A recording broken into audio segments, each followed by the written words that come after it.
Good morning, everyone. This is Jeffe Kennedy, author of fantasy romance and romantic fantasy, here with my first cup of coffee,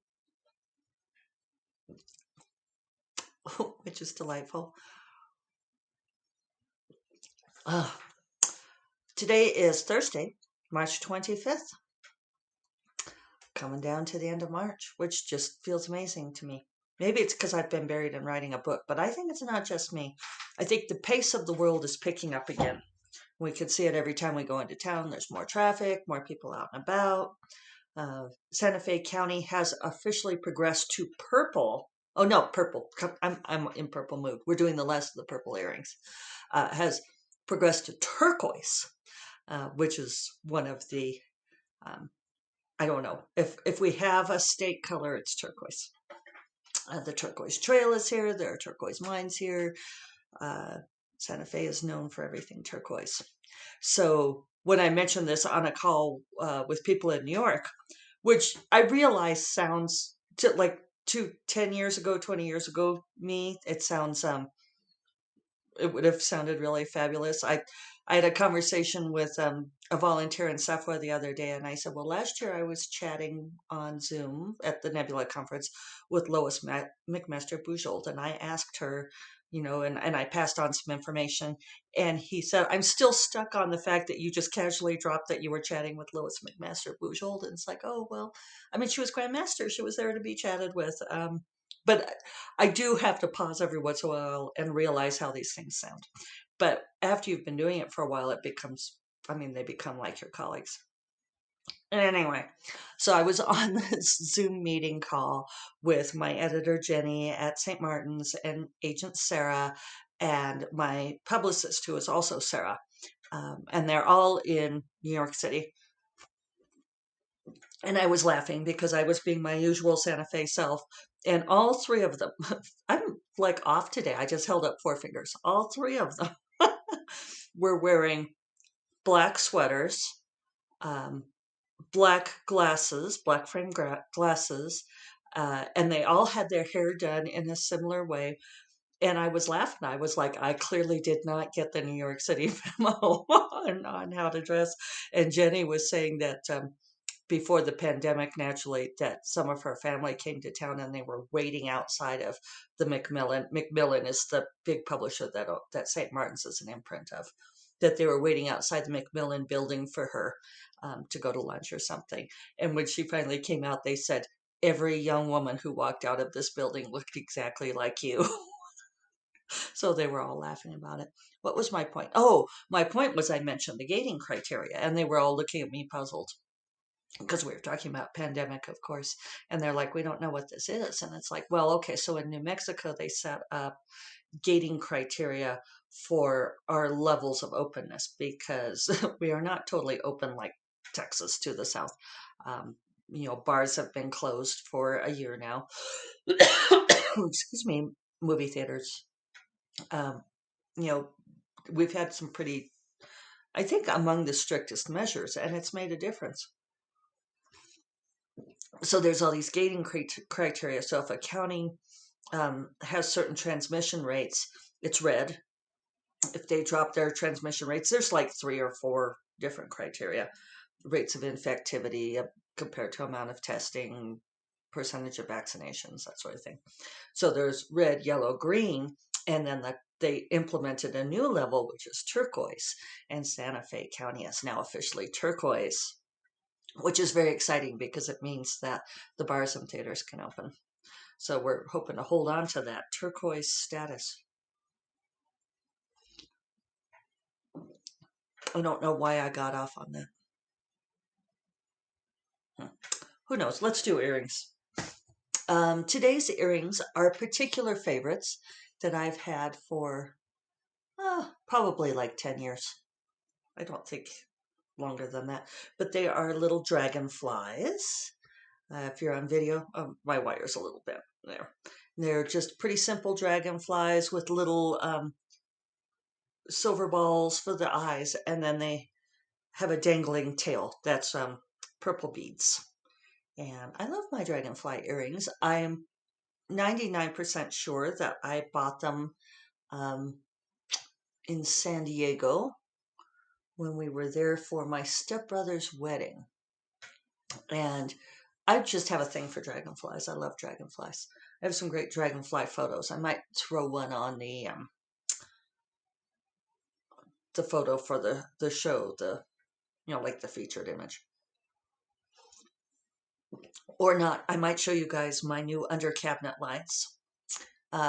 My mom mentioned that I'd forgotten to talk about. We've just been doing a bunch of stuff in the kitchen. It kind of got started with David needing to clean out the aquarium, which we had on the kitchen counter. We have this sort of archway pass through from the kitchen to the living room. And I posted some photos of that with the podcast. And we had the aquarium there. And David needed to do a massive cleaning because it had just been a while, and he had lost a couple fish, so he needed to detoxify, do the whole thing. And one of the things, and he wanted to change out the rocks and do a bunch of stuff. And I said, maybe we could move it over here because it's been hard for him to get to where it was on the counter.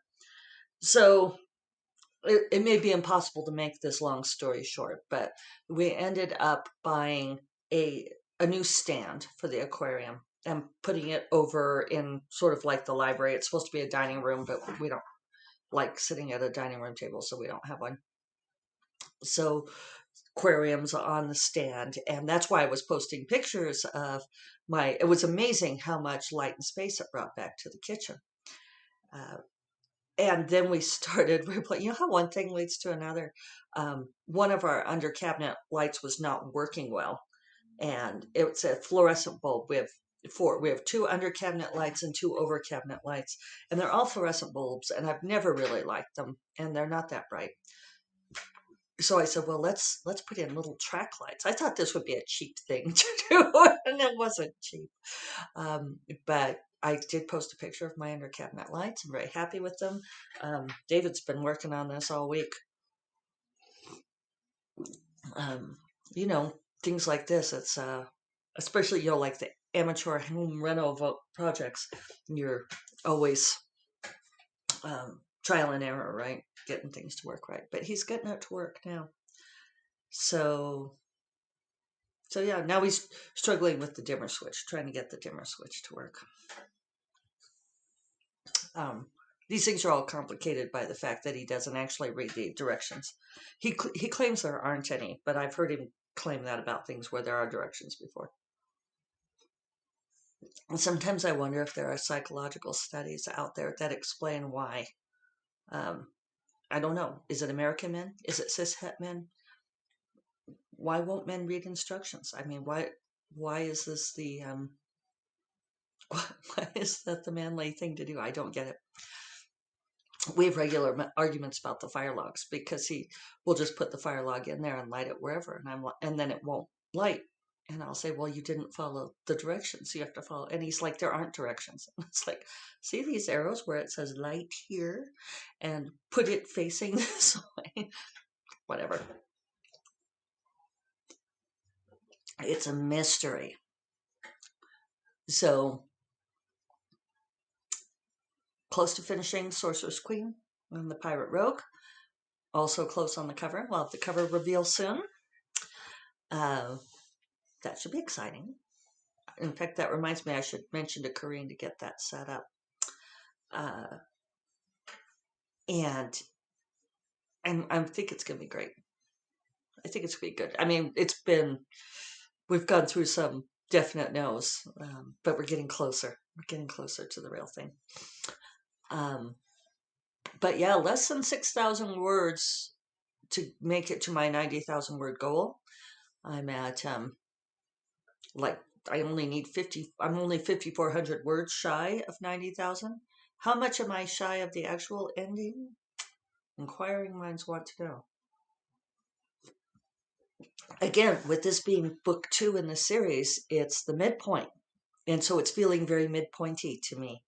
I know some of you are waiting, some of you, library addict, are waiting to read all of them at once, because in some ways this series is almost a serial. Sorry, I know I do that sometimes. I wouldn't call these things cliffhangers, but they are. We need another word. because obviously the overall arc is still unresolved, and this book is going to end with some mystery. But you guys, I need 2 more books to solve the mystery. So what can I say? That's how it has to be. I want to talk some about originality. So I was involved in this conversation with some people that I'm going to be on a panel with. And it's a panel that is about fairy tales, which is a perennial topic. I mean, it just comes up a whole lot. And those of us who write work that is tangential to fairy tales in any way, which often fantasy is for whatever reason, um, we end up getting this panel topic a fair amount of the time. And it's an interesting topic. And I am absolutely influenced by fairy tales. I've got a whole big shelf down here of fairy tales. I've read tons and tons of fairy tales. My 12 Kingdoms books started out as a riff on the 3 princesses, daughters of the High King, each more beautiful than the last. I very deliberately play on fairy tale archetypes. So very happy to be part of this topic. But sometimes it's like, okay, well, what do we want to say about this? And so the panel moderator had asked us what we all wanted to say because we needed to come up with, now that the panel was put together, a more specific description. And so one of the things I had said was maybe we should talk about why fairy tales is so often a panel theme. And I said, but also because Goose Girl's been on my mind, right? Heart's Blood, which is a Goose Girl retelling, that I said, well, how about, if we talk about drawing on fairy tale archetypes, if we are, if you're going to do a retelling, how closely do you stick to the original? How do you decide what to keep and what to discard of the original tales? And one of the other gals on the panel agreed, and the moderator said, yeah, that's, she put together a description and mentioned a lot of that, and I thought it sounded great. Well, another person on the panel said, well, that they didn't do fairy tale retellings, that all of their work is original. And so, you guys, I was riffing about this with Kelly Robson, telling her some of this conversation. And it's like, it is such I said, is there anything that reveals one as a newbie author more than declaring that your work is original? She said, yes, that and worrying about people stealing your ideas. And it's like, yeah. And for those of you who are newbies, I don't mean to sound condescending in any way, but it's like, it is a thing with, and it's not all, but certain authors will be so intent on declaring how original their work is. And it's like, well, you're on a panel about fairy tales, and this writer, I went and looked at their website, and it's very much about a fairy tale theme, and it's like, so you're automatically doing retellings. I mean, that's where you are. But then saying that you're deconstructing fairy tales and that your work is all original, it's like, well, yeah, but deconstructing means that there has to be something to deconstruct, right? You still have source material. And Kelly was very clever. She is anyway, right? But she said, newbies will always say, my work is totally original. And the pros will say, ha ha ha, I stole all the good stuff from other people. um, and I mean, I have to get it because she is funny and she phrased it well.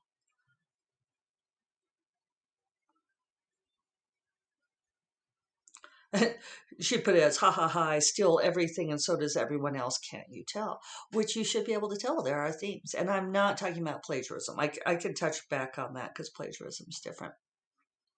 And Kelly said, newbies, I've read 100 books and I know everything. And pros, I've read 1,000,000 books and I know nothing. I think that's true of so many fields. It's like once you get really expert at a field, you begin to understand how very little you don't know.